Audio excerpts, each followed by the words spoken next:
Kit Kat is a dish we all love to taste, but have you seen how it is made?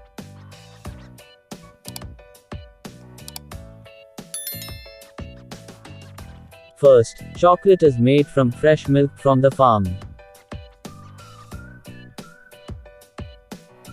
The wafer inside the chocolate is also made in this factory.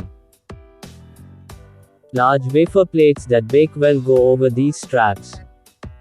Now these robots put the sandwich cream in the middle of these wafer sheets and glue the three wafer sheets, one on top of the other. And then these things like cutting and positioning in order are done very nicely by the robots themselves. After, these chocolate packing is done automatically by these machines.